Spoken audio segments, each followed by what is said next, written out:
నమస్తే. తెలంగాణ రాష్ట్ర వ్యాప్తంగా 116 మున్సిపాలిటీల్లో కాంగ్రెస్ పార్టీ అత్యధికంగా మెజారిటీ ఆఫ్ స్థానాలను సొంతం చేసుకుంది. బట్ ఇంకొన్ని చోట్ల హంగేరపడి ఇంకా రచ్చ కంటిన్యూ అవుతుంది. మంచిర్యాల జిల్లా కేద్రపల్లి కావచ్చు, ఇబ్రహీంపట్నం కావచ్చు, ఇట్లా చాలా చోట్ల కొన్ని గొడవలు జరుగుతూ ఉన్నాయి. ఒకరి మీద ఒకరు దాడి చేసుకుంటా ఉన్నారు. మరికొన్ని చోట్ల కాంప్రమైజ్ అయ్యి కలిసిపోయి ఇక చైర్మన్ పదవి, వైస్ చైర్మన్ పదవులు పంచుకుంటా ఉన్నారు. కామారెడ్డిలో బీఆర్ఎస్ కాంగ్రెస్ కలిసిపోయింది. ఇక కరీంనగర్లో బండి సంజయ్కు ఇండైరెక్ట్గా బీఆర్ఎస్ మద్దతు ఇచ్చినటువంటి పరిస్థితి. అసలు ఈ మున్సిపల్ ఎన్నికల్లో ఏం జరుగుతున్నది? రాజకీయ నాయకులు క్లారిటీగా ఉన్నారా, లేక ప్రజలు క్లారిటీగా ఉన్నారా, లేక రాజకీయ నాయకులు క్లారిటీగా ఉండి ప్రజల్ని తప్పుదోవ పట్టించే ప్రయత్నం, ప్రజల్ని మోసం చేసే ప్రయత్నం చేస్తున్నారా? అసలు ఈ మున్సిపల్ ఎన్నికల్లో ఏం జరిగింది? రాబోయే ఎంపీటీస్ జెడ్పీటీస్ ఎన్నికల్లో ఏం జరగబోతున్నది? రైట్ నా విధాంశం మీద మాట్లాడదాం. ప్రొఫెసర్ గాలి వినోద్ కుమార్ గారు ఉన్నారు, ఆర్పీఐ పార్టీ అధ్యక్షులు. వారితో మాట్లాడే ప్రయత్నం చేద్దాం. సార్, ఈ మున్సిపల్ ఎన్నికలు, ఈ కార్పొరేషన్ ఎన్నికలు చూస్తే రాజకీయ పార్టీలను నాయకులను చూస్తూ ఉంటే శాశ్వత మిత్రులు, శాశ్వత శత్రువులు ఎవరు ఉండరని ఒక చర్చ తెర మీదకి వస్తూ ఉంది. సో ఎట్లా చూస్తారు మీరు? కామారెడ్డిలో కాంగ్రెస్ బీఆర్ఎస్ కలిసిపోవడం కావచ్చు, ఇవాళ కేతరపల్లిలో కాంగ్రెస్ బీఆర్ఎస్ కొట్లాట కావచ్చు, ఎట్లా చూస్తారు? ముఖ్యంగా మనం చూడాల్సింది ఏంటంటే, ఓటు అనేది ఇవాళ అమ్ముడుపోతుంది కంప్లీట్గా. ఇది ఎన్నికలు కాదు, కొనుక్కోవడం. ఇది ప్రజాస్వామ్యంలో ఓట్లు అనేది కొనుక్కుంటున్నారు, బహాటంగా కొనుక్కుంటున్నారు. సో ఒక ఓటు 3,000, 30,000, 3,000 నుండి మొదలు కూడా 30,000 వరకు అమ్ముడుపోతుంది. సో అట్లాంటప్పుడు ఇది ఎన్నికల ప్రజాస్వామ్యం ఎట్లయితుంది? ఈ ఎన్నికల కమిషన్ కళ్ళుండి కబోదిలాగా చూస్తూ ఊరుకున్నది. పోలీసులే దగ్గరుండి డబ్బులు వంచిండ్రు. ప్రభుత్వము, పార్టీ, అధికార పార్టీ పోలీసుల చేత డబ్బులు వండించింది. అట్లా డబ్బులు వస్తుంటే ఇవాళ కళ్ళుండి కబోదిలాగా చూస్తున్న ఈ పోలీసు వ్యవస్థ ఏంది, ఈ ఎన్నికల వ్యవస్థ ఏంది?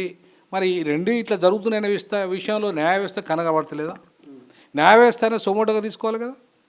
కానీ ఈ వ్యవస్థలన్నీ కుమ్మకైనట్టు కనపడుతున్నాయి మనకు. ఇప్పుడు ఎన్నికల వ్యవస్థ ఇంత దుర్మార్గమైన ప్రహసనంగా మారుతున్నప్పుడు ఎవరు జోక్యం చేసుకోవాలి? చివరికి న్యాయ వ్యవస్థ జోక్యం చేసుకోవాలి. కానీ న్యాయ వ్యవస్థ కూడా చూసినట్టుంటే ఇంకెవరు బాగు చేయాలి వీళ్ళను? అంటే ప్రజలు ఏంటి, పాపం డబ్బులు వస్తాయంటే తీసుకుంటారు. అవునా? ప్రజలు పూర్తి స్థాయిలో అంటే డబ్బులు ఇవ్వడమే మానేస్తే, ఎన్నికల కమిషన్ డబ్బుల్ని కంట్రోల్ చేస్తే ఏం చేయగలుగుతారు? ప్రజలు ఓట్లు లేకుండా ఉంటారా? ఖచ్చితంగా ఓటేస్తారుగా. మరి అటువంటిప్పుడు ఎన్నికల కమిషన్ అనేది అలా దుర్మార్గంగా, అంటే ఒక రకంగా నిస్సహాయంలో ఉన్నది ఎన్నికల కమిషన్. కాబట్టి పోలీసు వ్యవస్థ అమ్ముడు పోయింది. సో న్యాయ వ్యవస్థ అనేది కళ్ళుండి కూడా పేపర్లో వస్తున్నా, మొత్తం సోషల్ మీడియాలో వస్తున్నా, ఇలాంటి మీడియాలో అన్నీ చూపెడుతున్నా కూడా ఎక్కడ సుమోటోగా ఒక కేసు కూడా బుక్ చేయలే. సో కాబట్టి ఇదంతా కూడా ఒక రకంగా చెప్పాలంటే ఎన్నికలను ఒక ప్రహసనంగా మారుస్తున్న పరిస్థితి. ఇవాళ మీరు సీట్లు చూడండి, బీఆర్ఎస్ చైర్మన్ పదవి, బీజేపీ వైస్ చైర్మన్ పదవి ఉంటారు, లేకపోతే కాంగ్రెస్. ఇక్కడ ఐడియాలజీ ఏం లేదు అక్కడ. ప్రదర్శనం కాంగ్రెస్ బీఆర్ఎస్ ఇచ్చుకుంటుంది, బట్ సీట్ల కాడికి వచ్చేసరికి పంచుకుంటారు వాళ్ళు. ఎందుకంటే మొత్తం అందరూ ఒకటే, అందరూ దోపిడీ పార్టీలే, దోపిడీ కుల పార్టీలే, ఆధిపత్య కుల పార్టీలే. ఈ పార్టీలన్నీ నీకెంత నాకెంత, తూకిత్త మైకిత్త అనే లెవెల్లో మాత్రమే పంచుకుంటున్నాయి తప్ప, అంటే దోపిడీ పంచుకుంటున్నాయి అక్కడ. కానీ ఇక్కడ ఐడియాలజీని పంచుకోవడం లేదు, ఎక్కడ కూడా ఇవాళ అవినీతి లేకుండా ఎన్నికలు జరగలేవు. సో కాబట్టి రాజకీయాల్లో శాస్త్ర మిత్రులు, శాస్త్ర శత్రువులు లేరనడానికి ఐడియాలజికల్ కూడా ఉంటుంది అది. అంటే ఇక్కడ ప్రధానంగా కామారెడ్డి లాంటి ప్రాంతాల్లో ఇదే బీఆర్ఎస్, ఇదే బీజేపీ, ఇదే కాంగ్రెస్ పొద్దున్న లేస్తే ప్రచారంలో భాగంగా ఒకరి ఒకరు విమర్శలు చేసుకున్నారు. ఎట్టి పరిస్థితుల్లో ప్రజలారా ఆ పార్టీకి ఓటేదని ఒక పార్టీ, ఈ పార్టీకి ఓటేదని ఇంకో పార్టీ, ఇట్లా ప్రచారాలు చేసుకొని ఓట్లేపించుకున్న తర్వాత మళ్ళీ రెండు పార్టీలు కలవడం అనేది కొంత చర్చనీయాంశంగా మారింది. అంటే ఇక్కడ ప్రజలు మోసపోయారు అనుకోవాలా, లేకపోతే ప్రజల్ని తెలివిగా పార్టీ నాయకులు మోసం చేసిన అనుకోవాలా? ప్రజల్ని తెలివిగా పార్టీ నాయకులు మోసం చేశారు. ఇప్పుడు ప్రజలు ఒక మ్యాండేట్ ఇచ్చారు, బాబు ఈ పార్టీ ద్వారా మాత్రమే నువ్వు ఉండు అని. కానీ ఆ పార్టీతో ఎట్లా పొత్తు పెట్టుకుంటావు? నీ మ్యాండేట్కి వ్యతిరేకం కదా. నీ మ్యాండేట్ నీ పార్టీని ఒక సిద్ధాంతం ఇచ్చినావు లేదా మేనిఫెస్టో ఇచ్చినావు. కానీ వాళ్ళ పార్టీ వేరు, వాళ్ళ సిద్ధాంతం వేరు, వాళ్ళ యొక్క మేనిఫెస్టో వేరు. మరి ఎన్నికలు ప్రజలు ఓట్లేసింది మీరు పొత్తు పెట్టుకోమన్నా, మరి అటువంటిప్పుడు ముందే పొత్తు పెట్టుకుంటే అయిపోతుందిగా. ముందే పొత్తు పెట్టుకుంటే మనిషి నువ్వు పంచుకో, నువ్వు ఇంత పంచుకో, ఎట్లా పైసలతోనే పంచుకుంటారు వీళ్ళు, పైసలతోనే కొనుక్కుంటారు. ముందే నువ్వు 10 సీట్లు, నువ్వు ఇద్దరు మనిషితో పంచుకొని ఇక్కడ నాకేంటి, ఇక్కడ నాకేంటి అంటే అయిపోతుంది కదా. ఈ తెలకాయ నొప్పి ఎందుకు, ఈ లొల్లి పంచాయతీ ఎందుకు, ఈ కార్యకర్తలు కొట్టుకోవడం ఎందుకు, తలలు మొదలకోవడం ఎందుకు, ఒకరికొకటి శత్రువు కావడం ఎందుకు? రాత్రి 1 గంటకు, 2 గంటలకు, 3 గంటల రాత్రి దాకా నోట్లు పంచుతున్నారు, తెల్లారి 4 గంటలకు పంచిన పరిస్థితి. ఇవాళ ఇంత దుర్మార్గంగా డబ్బులు పంచుతుంటే, ఆ డబ్బులు పంచిన తర్వాత కూడా ఇంకా మళ్ళీ ఈ పంపకాలు అయిపోయిన తర్వాత కూడా లొల్లి మళ్ళీ ఏది అధికార పంపిణీ. ఆ పంపకాల నోట్ల పంపిణీ, ఇది అధికార పంపిణీ. సో ఎక్కడ కూడా వీళ్ళకి ఐడియాలజీ మీద కానీ వీళ్ళ మేనిఫెస్టో మీద కానీ సిద్ధాంతం పట్ల కానీ లేదు కమిట్మెంట్. ప్రజలకు లేదు, వీళ్ళకు లేదు, ప్రజలకు కూడా లేదు. ప్రజలు కొంటున్నారు కదా, ప్రజలు వీళ్ళు కొంటున్నారు, వాళ్ళు అమ్ముడు పోతున్నారు. సో కొనే వాళ్ళకు అమ్ముడు వాళ్ళకు వ్యాపారం తప్ప విలువలు ఎక్కడ ఉంటాయి? సో విలువలు లేని రాజకీయాలు చేస్తున్నారు. ఇప్పుడు వ్యాపారమయం చేశారు, కార్పొరేట్ రాజకీయాలు చేశారు. సో కాబట్టి ఏ పార్టీ కూడా, నేను ఈ పార్టీలో ఏ పార్టీని కూడా గొప్ప పార్టీ అనేది ఏది లేదు. దొంగలు ఊరు పంచుకున్నట్లు దొంగలు ఊర్లు పంచుకునే కార్యక్రమం ఇది, ఇంక్లూడింగ్ బీజేపీ. నేను మొన్నటిదాకా బీజేపీని ఒక ఐడియాలజికల్ పార్టీ అని కొంచెం అనుకున్నాను నేను, ఎందుకంటే ఆర్ఎస్ఎస్ దాని వెనుక ఉంది, ఆర్ఎస్ఎస్కి ఒక ఫిలాసఫీ ఉంది. సో దాని ప్రకారంగా ఆ సిద్ధాంత భూమికైనా వాళ్ళు పనిచేస్తారు అనుకున్నా. కానీ ఈ ఎన్నికలు చూసిన తర్వాత ఆర్ఎస్ఎస్ ఫిలాసఫీ ఎక్కడో గంగలో కలిసిపోయింది, బీజేపీ ఫిలాసఫీ లేనే లేదు. బీజేపీ కూడా ఇవాళ టోటల్ కార్పొరేట్ రాజకీయాలు మాత్రమే పాల్పడుతుంది అనడానికి బెస్ట్ ఉదాహరణ మనకు కనపడుతుంది. సో కాబట్టి ఈ విలువలు లేని రాజకీయాలని, ఈ నోట్ల రాజకీయాలని ఇవాళ ప్రజలు ఓడగొట్టి ఓట్ల రాజకీయాల వైపు వచ్చినప్పుడు విలువలు వస్తాయి, దాంట్లో నోటు రద్దయిపోయి ఓటు వస్తుంది, అప్పుడు అడిగే ప్రశ్నించే హక్కు వస్తుంది. ప్రశ్నించే హక్కును కోల్పోతున్నారు. నువ్వు ఎప్పుడైతే ప్రజలు అమ్ముడుపోతున్నారో, డబ్బులకు అమ్ముడుపోతున్నారో, ప్రశ్నించే హక్కును కోల్పోతున్నారు. నీకు వాడు ఏం చేయడు అక్కడ, నీకు చేయాల్సిన డెవలప్మెంట్ ఏం చేయడు, అయినా నువ్వు అడగలేవు, ఎందుకు? నువ్వు పైసలు తీసుకుని ఓటేస్తున్నావు కాబట్టి. సో ఈ రకంగా దుర్మార్గంగా ఓట్ల రాజకీయాలని ఒక ప్రహసనంగా మార్చిన ఎన్నికల కమిషన్ దీనికి మొదట బాధ్యత వహించాలి, రెండవ బాధ్యత పోలీసు వ్యవస్థ వహించాలి, అధికార వ్యవస్థ పోలీసు వ్యవస్థ వహించాలి, మూడవది ఇవాళ న్యాయ వ్యవస్థ బాధ్యత వహించాలి. సో కాబట్టి ఇప్పుడు ఇంకొకటి కూడా నేను ఇవాళ చాలా స్పష్టంగా చెప్పాల్సుకున్నా, 8.30% ఓటు బ్యాంకు ఇండిపెండెన్స్ కూడా వచ్చినాయి. 8% 30 ఓట్ బ్యాంక్ అంటే వాళ్ళు కూడా 1,00,000 పైగా ఓట్లను సంపాదించగలిగారు. అంటే అది సిపిఐ కంటే, సిపిఎం కంటే, అట్లాగే ఎంఐఎం కంటే కూడా ఎక్కువ ఓట్లు సంపాదించారు ఎవరు? ఇండిపెండెంట్. కొంతమంది దాంట్లో ఐడియాలజికల్గా ఓట్లను తీసుకోగలిగారు వాళ్ళు. అంటే నేను కూడా అక్కడ చూస్తున్న ప్రజలకు అంతా కొంతమంది ఓటు పర్సెంట్ అంటే 10% ప్రజలు నోట్లకు అమ్ముడుపోతలేరు, 10% నాయకులు ఓట్లను కొనుక్కోవట్లేదు అనేది ఇక్కడ అర్థమైంది ఎన్నికల్లో. ఈ మున్సిపల్ ఎన్నికల్లో 10% ఓటు బ్యాంక్ వచ్చిన ఇండిపెండెంట్గా నేను చంద్రంగా అభినందిస్తున్నా. నేను వాళ్ళకు ఒక ఆర్పిఐ పార్టీ తరఫున వాళ్ళు ఓడిపోయినా పర్లేదు, వాళ్ళందరినీ సన్మానం చేయాలనుకుంటున్నా. ఎస్, వాళ్ళు ఓడిపోయినా సరే వాళ్ళు విలువైన రాజకీయాలు చేశారు కాబట్టి, నీతిమంతమైన రాజకీయాలు చేశారు కాబట్టి, వాళ్ళు ఒక ఐడియాలజీ మీద పనిచేశారు కాబట్టి, అట్లా ఇండిపెండెంట్గా గెలిచిన వాళ్ళు తమ ఐడియాలజీ మీద ఉన్న వాళ్ళకు, అట్లాగే ఓడిపోయినా సరే కొంత ఓట్ బ్యాంకును ప్రజల నుండి కలెక్ట్ చేసుకున్న వాళ్ళని మాత్రం రానున్న రోజుల్లో మేము ఒక ప్లాట్ఫామ్, ఇప్పుడు మాది రాజకీయ కూటమి ఏర్పాటైంది, ఆ కూటమిలో మేము ఇదే విలువలకు సంబంధించిన అంశాలని మేము ప్రజల ముందు పెడుతున్నాం. దాంట్లో నోట్ల ట్రాన్స్ఫర్ లేదు, అట్లాగే డబ్బున్న వాడికి అంటే రిజర్వేషన్లో కూడా క్రిమిలేయర్ ఉండాలి. ఎందుకంటే ఇప్పుడు వివేక్ ఉన్నాడు, 100 కోట్లు పెట్టి 1000 కోట్లు పెట్టి కూడా గెలవగలడు, ఆయనకు ఎందుకంటే రిజర్వేషన్లు. అట్లాగే ఇవాళ డబ్బు పెట్టి కొనేటోళ్ళకు ఏ కులమైనా సరే, అమ్ముడు పెట్టేటోళ్ళైనా కొనేటోళ్ళైనా దుర్మార్గులు, ప్రజాస్వామ్య వ్యతిరేకులు. సో కాబట్టి ఈ కూటమి ఇవాళ మొత్తం రేపు రానున్న రోజుల్లో జిహెచ్ఎంసీ ఎన్నికల్లో ఒక బలమైన 4వ రాజకీయ శక్తిగా బీఆర్ఎస్, కాంగ్రెస్, బీజేపీకి ఓ ప్రత్యామ్నాయ రాజకీయ శక్తిగా విలువలతో కూడిన రాజకీయాలని, ముఖ్యంగా ఐడియాలజికల్ రాజకీయాలని మేము బీజేపీ చూపించలేకపోయింది, వైఫల్యం చెందింది, కమ్యూనిస్టులు వైఫల్యం చెందారు. కానీ మేము చూపెట్టాలనుకుంటున్నాం నోటు బదులు ఓటు ట్రాన్స్ఫర్, నోటు ట్రాన్స్ఫర్ కాదు, ఓటు ట్రాన్స్ఫర్ దిశగా ఎన్నికల రాజకీయాలను మలచాలనుకుంటున్నాం. రానున్న రోజుల్లో ఖచ్చితంగా ఓట్ల రాజకీయాలను గెలిపిద్దాం, నోట్ల రాజకీయాలను ఓడిద్దామనే అంశాన్ని ప్రజల ముందు తీసుకెళ్తాం. ఈ చెన్నూరుకు సంబంధించి, మంచిర్యాల జిల్లాకు సంబంధించి ఈ కేతనపల్లిలో జరుగుతున్నటువంటి ఈ బాల్కా సుమన్ కావచ్చు, లేకపోతే అక్కడటువంటి మంత్రి వివేక్ వెంకటస్వామి, ఈ ఇద్దరి మధ్య గొడవ గురించి ఏం చెప్తారు సార్? అంటే మధ్యలో కార్యకర్తలు ఇవాళ బలవుతా ఉన్నారు, అక్కడ గొడవ ఇంకా కంటిన్యూ అవుతున్నది, 5 అంతస్తుల భద్రతను అక్కడ ఏర్పాటు చేసినటువంటి పరిస్థితి. ఇవాళ నేను ఒకటే చెప్పాల్సుకున్న, కార్యకర్తలారా, ఈ దొంగలు, వివేక్ పెద్ద దొంగ, అట్లాగే బాల్కా సుమన్ పెద్ద దొంగ, ఇద్దరు దొంగలు. ఇవాళ బానిసలు కూడా, వీళ్ళిద్దరు బానిసలు. ఈయన కాంగ్రెస్ రేవంత్ రెడ్డి బానిస, ఆయన కేసీఆర్ బానిస, ఆయన కేటీఆర్ బానిస. సో ఇద్దరు బానిసల మధ్య కొట్లాట జరుగుతుంది. ప్రజలారా, మీరెందుకు బానిసల కోసం కొట్లాడుకుంటారు? ఎవరైనా నిజాయితీ పరులను రేపు రానున్న రోజులు ఎన్నుకోండి. అంబేద్కర్ ఐడియాలజీ ప్రకారం ఈ రిజర్వేషన్లకు అర్హులు కాదు వీళ్ళిద్దరు.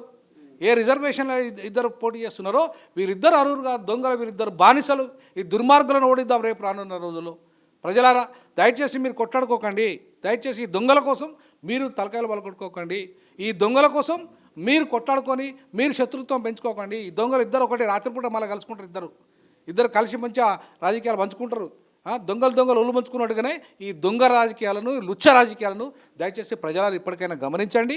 ఈ దొంగలను ఓడిద్దాం, బానిసలను ఓడిద్దాం, ఇవాళ బహుజనులను ఆత్మగౌరవంతో ఉన్న వాళ్ళని గెలిపిద్దామనే నినాదాన్ని మేము మా కూటమి తీసుకోబోతుంది. కాబట్టి దయచేసి రానున్న ఎన్నికల్లో ప్రజలారా మీరు ఇప్పటికైనా ప్రజల్ని కూడా ఒకటే రిక్వెస్ట్ చేస్తున్నా, దయచేసి వాళ్ళు ఇచ్చే 1000 రూపాయలకు, 2000కు, 5000కు, 10,000కు, 30,000కు ఓట్లు కొని మీరు బానిసలు కాకండి. వాళ్ళకు మీరు బానిసలై మీ బతుకును ఆగం చేసుకోకండి, మీ ఆత్మగౌరవాన్ని చంపుకోకండి. ఎందుకంటే అభివృద్ధి జరగదు.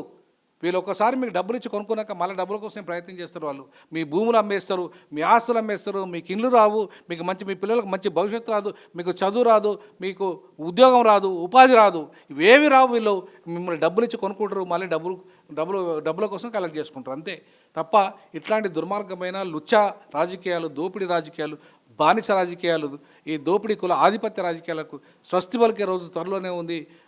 ఇవి బాబాసాహెబ్ అంబేద్కర్ వారసులుగా ఆర్పీఐ పార్టీ ఇవాళ నాయకత్వం చేస్తున్నది. తెలంగాణలో 4వ రాజకీయ ప్రత్యామ్నాయ శక్తిగా కూటమిగా రాబోతున్నది. ఖచ్చితంగా ప్రజలు ప్రజాస్వామిక విలువల్ని, ఓట్ల రాజకీయాలని, నోట్ల రాజకీయాలను ఓడించే దిశగా, ఓట్ల రాజకీయం గెలిపించే దిశగా మీరంతా రావాలని మనమంతా కలిసి పేదలందరినీ గెలిపించాలని కోరుకుంటున్నాయి. ఈ సందర్భంగా ఈ లుచ్చ రాజకీయాలను మానాలని చెప్పేసి మీరు దయచేసి మానండి. దొంగల కోసం, బానిసల కోసం మాత్రం దయచేసి కొట్లాడుకోకండి. సార్, చివరగా ఇవాళ తెలంగాణ రాష్ట్ర తొలి ముఖ్యమంత్రి, మాజీ ముఖ్యమంత్రి అయినటువంటి కేసీఆర్ పుట్టినరోజు. సో ఆయన పుట్టినరోజు సందర్భంగా ఏం చెప్పాలనుకుంటున్నారు? ఈ మున్సిపల్ ఎన్నికల్లో 17 స్థానాలకు మాత్రమే బీఆర్ఎస్ పరిమితం అయితే బీజేపీ 1-2 స్థానాల్లో గెలిచింది. 70 నుంచి 90% ఇవాళ మున్సిపాలిటీని కైవసం చేసుకున్న అధికార Congress party. So BRS graph గురించి, బీజేపీ గ్రాఫ్ గురించి ఏమైనా కామెంట్ చేస్తారా? కేసీఆర్ గురించి ఏమైనా? ఖచ్చితంగా కేసీఆర్ గారికి జన్మదిన శుభాకాంక్షలు తెలియజేస్తా ఉన్నాను. వారు ఇంకా ఆరోగ్యాలతో బతకాలని నేను కోరుకుంటున్నాను. వారు నిజంగా తెలంగాణ రాజకీయాల్లో ఒక మలుపు తీసుకొచ్చారు. కానీ అవినీతి పరం, తన కుటుంబంలో ఆయనతో పాటు అందరూ అవినీతి పరులై 10 లక్షల కోట్లు సంపాదించారు. ఇవాళ చెప్పులు గతి లేని హరీష్ రావు నా దగ్గర హాస్టల్కి వచ్చేది, మా దగ్గర కేటీఆర్ అన్న అనుకుంటూ వచ్చేది. అన్న తెలంగాణ ఉద్యమం నడుస్తున్నప్పుడు అన్న నన్ను మాట్లాడి అన్నటోడు. కేసీఆర్ నేను ఎన్నో గంటలు స్టేజ్ మీద మాట్లాడడానికి మీ పర్మిషన్ తీసుకున్నా, స్టేజ్ల మీద మాట్లాడడానికి నా పర్మిషన్ తీసుకుంటాడు కేటీఆర్. ఇవాళ కేటీఆర్ అపాయింట్మెంట్ ఇవ్వట్లేదు. అంటే మనం చూడండి, పరిస్థితి చూడండి. ఇలా కేసీఆర్ ఎవడు చేసుకున్న కర్మల బొందల వాడు పడుతున్నట్టుగా ఎంత అవినీతికి పాల్పడ్డాడో అంత ఇవాళ కుటుంబం ఆగమైంది. ఇవాళ దుర్మార్గంగా ఈ 10 లక్షల కోట్లే వాళ్ళ కుటుంబాన్ని ముంచినాయి. విలువలతో రాజకీయాలు అంటే నిజంగానే జాతిపిత అయ్యేటోడు, తెలంగాణకు జాతిపిత అయ్యేటోడు, జాతిపితగా మిగిలేటోడు. బట్ ధరణి పేరు మీద టోటల్ లక్షల కోట్ల రూపాయల దగా చేశాడు కేసీఆర్ కుటుంబం. సో కాబట్టి ఇలా అందులో కవిత కూడా భాగస్వామ్యమే. కవిత ఇలా దొరసాని వచ్చి ఏదో కహానీలు కథలు చెప్తా అంటే ఊరుకునే ప్రశ్నే లేదు. వీళ్ళంతా కూడా మా చుట్టూ ఉద్యమంలో కనీసం మాకు మాట్లాడేయమని చెప్పేసి తిరిగిన వీళ్ళంతా. చివరికి కేసీఆర్ ఈశాన్ రెడ్డి చనిపోయినప్పుడు వచ్చాడు, ఎప్పుడు రాలే కానీ ఈశాన్ రెడ్డి చనిపోయినప్పుడు వచ్చినప్పుడు కూడా కేసీఆర్ మా తెలంగాణ ఉద్యమాన్ని చూసి, ఆయన విద్యార్థి ఉద్యమాన్ని ఆ రకంగా ఇన్స్పైర్ అయిన కూడా ఆయన. ఇప్పుడు నిజాయితీ రాజకీయాల్లో ఆయన ఉంటే తెలంగాణను స్వచ్ఛమైన తెలంగాణ కనుక కుటుంబానికి లక్షల కోట్లు దోపిడీ చేయకుండా తెలంగాణ అభివృద్ధి కోసమే కనుక ఆయన ఖర్చు పెట్టి ఉంటే ఇలా నిజంగానే జాతిపిత అయ్యేటోడు. కానీ జాతిపిత అయ్యడాన్ని ఇలా అవకాశాన్ని కోల్పోగొట్టాడు. ఆయన కుటుంబం వల్ల, కుటుంబ అవినీతి వల్ల, ఆ కుటుంబ రాజకీయాల వల్ల, ఈ కులతత్వం వల్ల, దోపిడీ వల్ల కేసీఆర్ ఇలా బదనామైండు. కేసీఆర్ ఇప్పటికైనా చనిపోయే ముందు, ఎందుకంటే మేము ఇంకా ఆయన ఎక్కువ కాలం బతకాలని కోరుకుంటాం. వయసు పెద్దవాడు కాబట్టి కేసీఆర్ ఇవాళ దయచేసి ఇంకా ఎక్కువ కాలం బతకాలని కోరుకుంటున్నా. కానీ ఇప్పటికైనా రియలైజ్ కావాల్సిన అవసరం ఉంది. కేసీఆర్ గారు, మీరు చేసిన తప్పు ఒప్పుకోండి. 10 లక్షల కోట్ల ప్రజల సొమ్ము దోపిడీ చేసిన చరిత్ర మీది.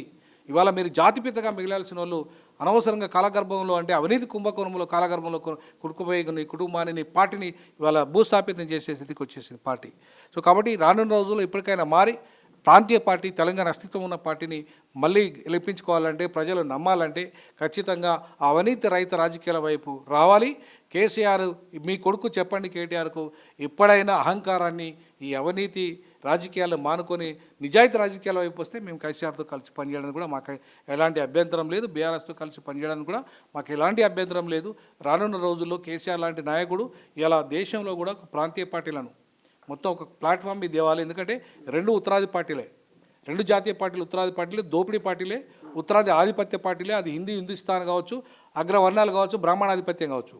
ఈ ఉత్తరాది పార్టీలను దెబ్బకొట్టాలంటే ప్రాంతీయ పార్టీలే రావాలి. ఈ దేశం సమైక్యంగా ఉండాలన్నా, ఈ దేశంలో ప్రజాస్వామ్యం నిలబడాలన్నా, ఈ దేశంలో సామ్యవాదము లౌకికత్వం నిలబడాలన్నా ప్రాంతీయ పార్టీలే అవసరం.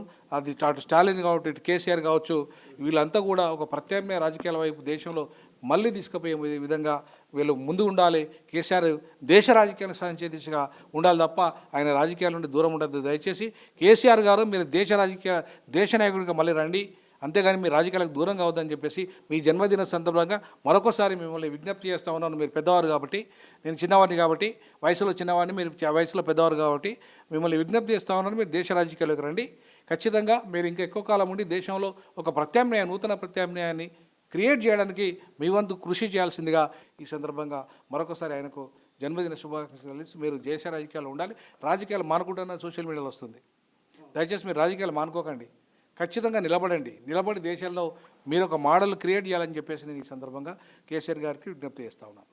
Thank you so much. ఇది మొత్తం మీద చెన్నూరులో జరుగుతున్నటువంటి, ఏదైతే మంచిర్యాల జిల్లాలో జరుగుతున్నటువంటి కాత్యాయనపల్లి ఇష్యూ మీద కూడా ప్రొఫెసర్ గాలి వినోద్ గారు చెప్తా ఉన్నారు. అందరూ దొంగలు ఊర్లు పంచుకున్నట్టుగా ఇవాళ రాజకీయ పార్టీలో ఉన్నటువంటి అగ్రనేతలు వ్యవహరిస్తూ ఉన్నారు. ప్రజలు ఇవాళ నమ్మకంగా వేసినటువంటి ఓటును మీరు ఎట్లా పొత్తులతో మద్దతులతో ప్రజల్ని మోసం చేస్తారంటూ కూడా ప్రశ్నిస్తూ ఉన్నారు. బట్ ఏదేమైనా మున్సిపల్ ఎన్నికలు మాత్రం చాలా హైడ్రామాలు నడుస్తూ ఉన్నాయి. ఒకరి మీద ఒకరు విమర్శలు చేసుకుంటూనే ఒకరికొకరు పదవుల కోసం కలుస్తున్నటువంటి పరిస్థితి అయితే ప్రజల్ని ఇటు పాలకుల్ని ఆశ్చర్యపరిచే విధంగా ఉన్నాయి. చూద్దాం రాజకీయాలు ఇట్లనే ఉంటాయా లేకపోతే భవిష్యత్తులో ఇంకా తీవ్ర పరిణామాలకు దారితీస్తాయనేది. కెమెరా పర్సన్ అజయ్తో శ్రీశైలం, తొలి వెలుగు, హైదరాబాద్. అసలైన తొలి వెలుగు. ఫాలో వాట్సాప్ @తొలి వెలుగు official.